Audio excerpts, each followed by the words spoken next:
Տևոսյան 1 դրոպ 3 բնակելի համալիր։ Քո երազանքի բնակարանն արդեն պատրաստ է։ Գնիր բնակարան տարաժամկետ վճարման տարբերակով, վայելիր այն ամռանը։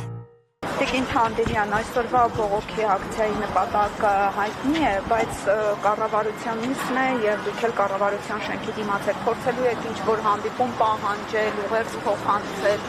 Ոչ մի հանդիպման մասին խոսք չկա, ուղղակի նույն ձև ամբարտավան շարունակում են իրենց պահվածքը այս իշխանությունները, ասելով թե ինչ պիտի անի Հայաստանի կառավարությունը, որ չի անում։ Մենք բոլորս գիտենք, որ նրանք ոչինչ չեն ձեռնարկում, բայց այսօր ուղղակի շատ փոքր ակցիայով այսպես ուզում ենք եւս մեկ անգամ հիշեցնել, թե ինչ պիտի անի, որը չի արվում, եթե չասեմ ինչ է արվում, որ խանգարում է։ Եվ սա զուտ այդ նպատակն ունի, եւ մենք շարունակելու ենք թեման պահել օրակարգի մեջ ոչ միայն այսպիսի ակցիաներով, այլև քննարկումներ, դահլիճային մարդկանց հետ հանդիպումներով, շատ իրազեկման նաեւ խնդիր կա, քանի որ այս իշխանությունները մոռացության տալու հակում ունեն թեման, մենք պատրաստվում ենք տարբեր միջոցներով, տարբեր միջոցառումներով թեման պահել օրակարգի։ Ադրբեջանցի զինվորները պահանջել են ամենախիստ պատիժը Ռուբեն Վարդանյանի նկատմամբ ու մենք զուգահեռ տեսնում ենք, որ այստեղ պետական մակարդակով բոն է տեսանելի, որևէ բան չի հանդիպում,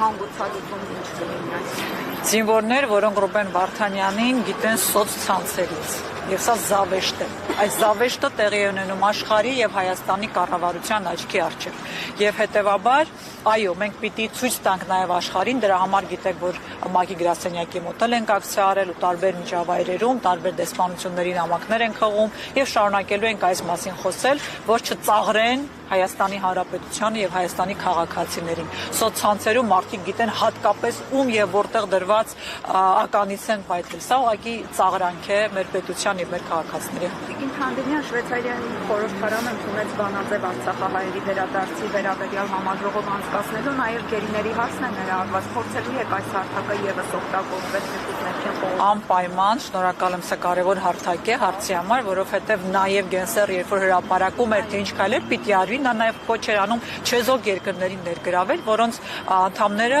դեսպանության աշխատակիցները իրավունք ունեն, կարող են մասնակցել նաև առնվազն մասնակից դառնան այդ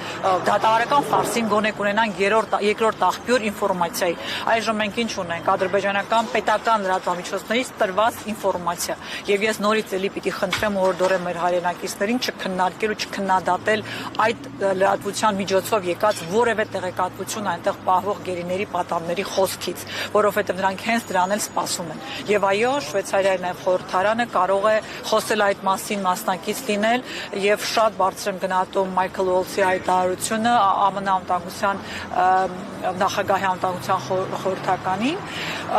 ուղիղ ասելու, որ ազատ արձակել։ Այստեղ խոսքը դատավարական ֆարսի մասին է եւ դա բոլորին տեսանելի է։ Եվ հետեւաբար այդ հորդորը, որ խաղաղության պայմանագիր ուղղակի չի կարող լինել առանց գերիների ազատ արձակման, սա փաստ, որ եթե անկեղծություն կա այդ խաղաղության օրակարգում եւ դա ոչ թե իշխանության գործարք է իշխանություն պահելու, ուրեմն պիտի ներպետական բոլոր ատյանների նաև դատական այդ հայցերը ավարտվեն եւ գերիները ազատ արձակվեն։ Առանց դրա ուղղակի անհնարին է պատկերացրեք Իսրայելը խաղաղություն կնքի առանց իր գերիների հետ ստացման։ Եվ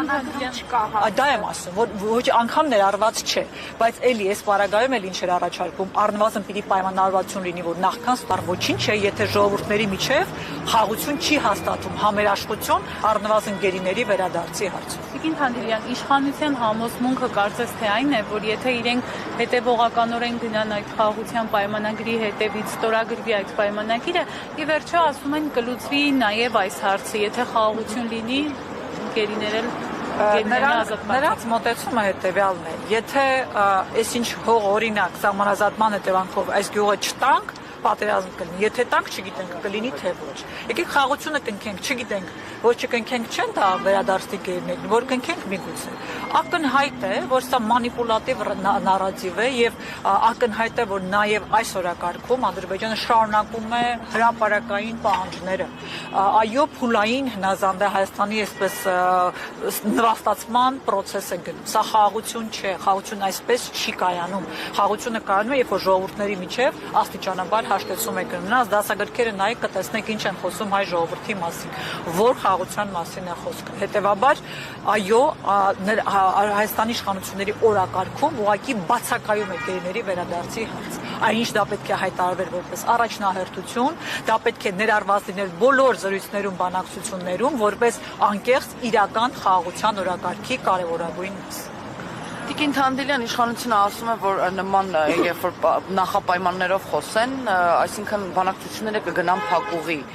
Եվ հետաքրքիր է այ կոնկրետ գործնական քայլեր, բացի խաղաղության օրակարգից, իշխանությունը ինչ կարող էր անել, որը ըստ ձեզ չի արել, այսինքն ռեալ գործիքներ, որը կարող էր կիրառել իշխանությունը, բայց չի կիրառել։ Առաջին հերթին դա պիտի լիներ իրենց օրակարգում, որպես փաթեթի մի մաս։ Երբ որ ասում են փակուղի կգնա, տարբեր պահանջներ են եղել, տարբեր քննարկումներ կա։ Հիմա էլ Ադրբեջանը տանում է փակուղի, հայտարարով որ պիտի փոխեք սահմանադրությունը։ Այդ ինչի այդ հարցում կա քննարկում, անհանգստություն չկա, որ փակուղի է գնում, այս հարցում կա։ Սա համամարտկային հարց է։ Այստեղ որևէ պետություն չկա, որ երկրորդ կարծիք ունի, որ գերիները պիտի վերադարձվեն։ Ուղղակի Հայաստանի իշխանությունները օրակարգից հանել են։ Ասում եք ինչ պիտի անեն, պիտի պահեն օրակարգում։ Պիտի բանագնացներ ունենային այս հարցով բանակցելու, քննարկելու, որովհետև սա պիտի լիներ որպես կարևորագույն պայման խաղաղության օրակարգի, բայց նրանք ամբողջությամբ հանել են։ Ավելին, այս հարցով զբաղվողներին հորդորել են չզբաղվել այս հարցով։ Եվ ես այստեղ եմ ուզում կարևոր շեշտադրում անեմ, խաղաղությունը չի կարող դել, եթե այնտեղ կան գերիներ։ Ինչպես կարող եք խաղաղվել մեկի հետ, որտեղ ձեր որդին գերի է պահվում։ Սա անհնարին է պատկերացնել, իշխանությունները գնալու են էլի Ինչ է ասել է, որ հորդորել են այն մարդիկ, որոնք զբաղվում են, չզբաղվել, ինչի մասին է։ Այո, տարբեր նայես Սփյուռքում գործող կազմակերպություններ, լոբիստական խմբեր, նաև տարբեր կառույցներ,